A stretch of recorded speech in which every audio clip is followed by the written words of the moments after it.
I basically wanted an excuse to talk about Animal Crossing.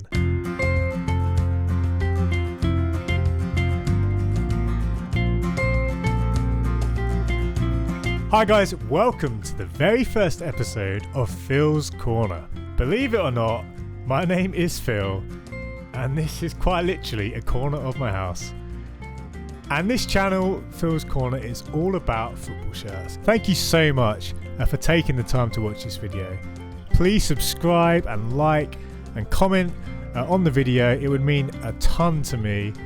And also, if you could share this video with anyone you know who likes shirts, that would be amazing. And I can't believe I'm saying this on the very first video, but I want to give a shout out to Kit and Bone, who are one of the sponsors for this channel, and they are an amazing brand. You would have seen them on Twitter. They're the guys who do prints like this one here with Boney, the mascot. And I just love not only the passion for shirts, but just the quality of the shirts and the prints that they design. They're really, really good value. There's plenty of gifts if you're looking for gifts, and just they're a good follow on Twitter as well. So follow Kit and Bone, visit their website. There's links in the description. And that's Kit and Bone, and thanks to them for supporting this channel. But let's get straight to the meat of the episode. This is episode 1, and if you haven't guessed already, we are talking about Fiorentina. That's right. One of the most iconic teams in terms of shirts in world football, not least because of that wonderful purple colour. So we're talking about Fiorentina. I'm going to go through some of my favourite Fiorentina shirts over the years, and we'll be talking about what makes Fiorentina shirts great, what some of the highlights have been from a design perspective, and then also I'm going to talk a little bit about why they are actually very significant in terms of the modern era, how Fiorentina have actually paved the way for a trend which is going to define the coming decade of shirts. So we'll be talking about that. We'll also be looking more in depth at this particular shirt, which has an interesting surprise feature, which you may not know about. So we'll get into that. And then at the end of the video, I basically wanted an excuse to talk about Animal Crossing. Yep. What does Animal Crossing have to do with Fiorentina? It's a very tenuous link, but at the end of every episode, I want to have a section to talk about just other stuff. It could be some of these designs and prints that I've got behind me, just things that I like that I've seen. But this episode, I want to talk about Animal Crossing because I've just bought a Switch and me and my wife have been playing Animal Crossing, and I basically wanted an excuse to talk about it. So we'll sneak that in at the end. But let's get to the main bit of the episode. That is Fiorentina shirts of the past. So Fiorentina, they are a team, as we've already said, who are instantly recognisable because of that distinctive purple colour that they have in their shirts. But to be honest, the purple in itself is only half the story. What has really been great about Fiorentina is that over the years they've often worked with manufacturers who are perhaps not the most biggest of names in the football shirt world. Many big clubs, they very much follow the prevailing trends of the shirt world at the time. But what I like about Fiorentina is they're a little bit off the wall. You know, they were working with Lotto and even Mizuno and manufacturers like that who were still notable enough, but perhaps not the big names. And I like that about them. Even this current season shirts and in recent years with Le Coq Sportif, they're one of just a few teams that have them as their manufacturer. So I like that about them. And from a design perspective, that purple has been combined with loads of different secondary colours. We've seen reds and whites and golds. And again, that's quite exciting. It shows actually the flexibility of purple. Yes, it's quite a distinctive colour, but actually it does lend itself to other colours. So we'll kick off the list with a shirt from the early 80s, and I'm particularly looking now at the 1981 to 82 home shirt. Now this distinctive design not only has a very bold red collar, which I do really like in contrast with the purple, it's a very striking combination, but the ginormous round crest in the centre steals the show. What a design. I mean, in the 80s you did have a lot of teams that kind of played quite hard and fast with their crest placement, but I just love how huge that crest is. It almost looks like a sponsor, or certainly not like any crest you would see on today's shirts. Shout out to the goalkeeper kit as well in that yellow. What a wonderful mustardy goalkeeper colour to pair with the home designs. Now next on the list, I'm jumping to 1984, and in this period of Fiorentina's history, you can't talk about them without talking about Socrates. That's right, the great Brazilian who is probably one of the most photogenic football players to ever have lived. And here, I love this particular design. There's echoes of that earlier shirt we saw with the red collar again and a similar design.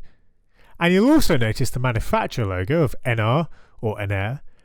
You've got their logo on there in the green, which I do like, again, paired with the purple and red. But you've got the great central white band. And there's something about shirts with the horizontal band of colour or bands of colour which really stand out to me. If I had to pick a favourite type of shirt, it probably is one with horizontal bands of colour. And in this example, that thick white band has the Opal sponsor written really, really tastefully in the purple. We'll jump ahead now to the 90s. This is probably the most famous shirt on this list. It's certainly one of the most controversial design stories of all time from a shirt perspective. I mean, if I basically say the word swastika, you know exactly what I'm talking about.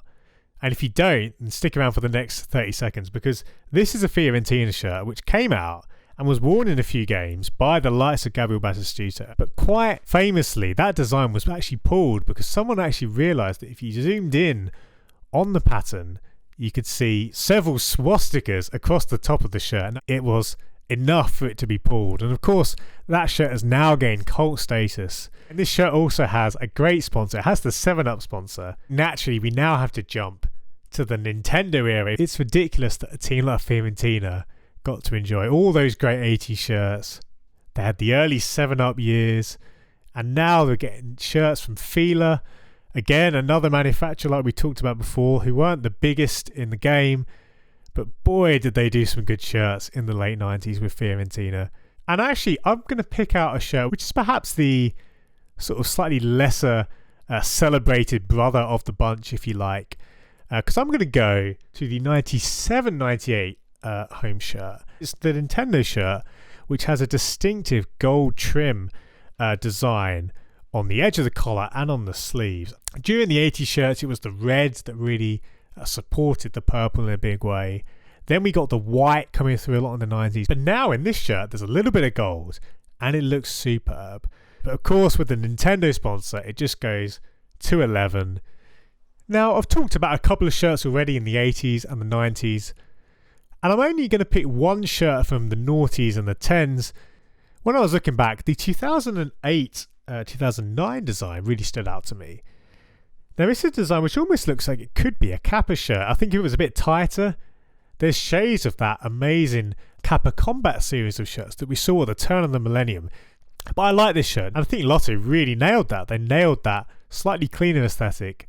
That's the penultimate shirt on this list. I should also give a quick shout out to the Mizuno kit of the early noughties, which had a lot of red in the trim. It's more of an honourable mention than a distinctive part of the list, but I wanted to give a shout out to it nonetheless, because we don't see many Mizuno shirts, do we? And finally, I want to take us to the 2017-2018 home shirt. Now, Le Coq Sportif as a brand make great use of the colours of the French flag with the blue and the white and the red. And the really thin colour that runs across the collar is gorgeous. It really is. It reminds me a lot of West Ham's away shirt this year, which is one of my favourites actually of the Premier League. But back to Fiorentina, what Le Coq Sportif did was not only create this really superb Fiorentina home shirt, but they also went further, and you'll know this season because they actually created 4 different away kits. Now, as a concept, both at that time and of course even still today, the idea of having 5 kits as opposed to the typical 3 was seen as madness. From a personal perspective, I was really interested to see this because it was actually, I think, in many ways, a blueprint for what we will see more in the future. Now, these 4 away kits represented the different districts of Florence. And actually, when you see the 5 kits together, I think they actually looks really good. The palette, if you like, is really strong as a combination. And it's not just the colours which are different across the kits. Each design has a very subtle symbol or emblem on the bottom side of the shirt. And actually, whilst 5 kits a year just a few years ago seemed ludicrous, we're now looking at a situation where most teams now not only have 3rd kits, but 4th kits, anniversary kits, mashup kits, you name it. It seems quite likely that 5 kits a year won't just become a novelty, it'll become the norm. And I think the key will be if clubs and brands can go more along the Fiorentina direction, that is to say, have a reason for the designs you're creating, make them work as a collection, wear them in a game, that's certainly a big one. I think the blueprint is very much there. So in many years to come, I actually think we'll look back on the 27-18 season and the Fiorentina kits of that year and realise that actually they were, in many ways, rightly or wrongly, ahead of the curve when it comes to numbers of kits in a season. So there are just a few Fiorentina kits that I love across their history. I could have picked many more. Let me know in the comments, what are your favourite Fiorentina shirts? Send me some of your favourite examples.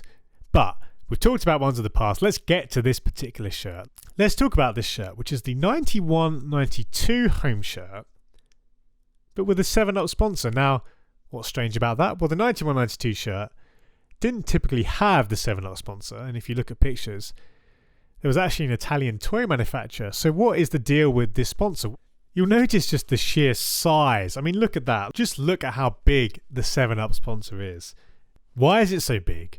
Well, as you may have guessed, the reason is because it's actually been heat pressed over the sponsor that was originally on the shirt. Because if I turn the shirt inside out, you'll notice here, there is the logo of that Italian toy manufacturer visible from the inside of the shirt. But anyway, this design isn't just about the 7-Up sponsor though, of course. We'll talk about the pattern now.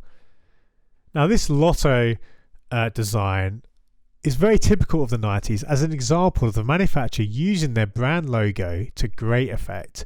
You've got this really busy design which uses various shades of purple to create almost like a textured effect across the body, and combined of course with some superb cuffs, a really nice collar which utilises the wrap over v-neck, and quite a large flappy collar there.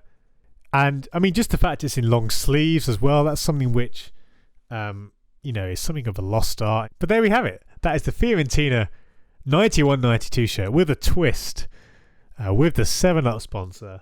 But there we go. That is some Fiorentina shirts of the past and a little bit more about this wonderful design.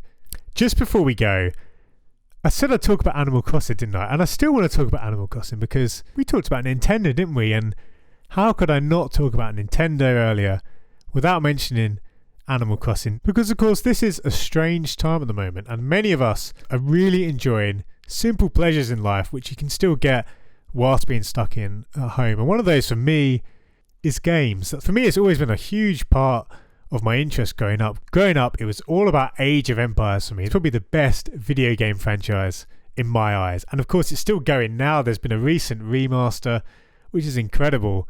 But Animal Crossing is another example of a really well-crafted game. What I love about it is the attention to detail. There's so much life and vibrancy in that environment. The element of always having something a little bit to do, something to collect, something to design. And talking of design, if you follow me on Twitter, I shared a couple of shirts, including a Fiorentina shirt that I designed in the little in-game editor that you could do to design clothing.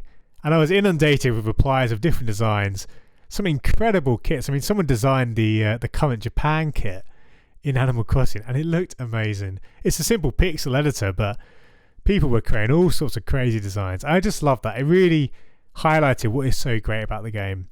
So if you're into kits, I'd actually recommend Animal Crossing. And check out the thread on Twitter, I'll link it in the description.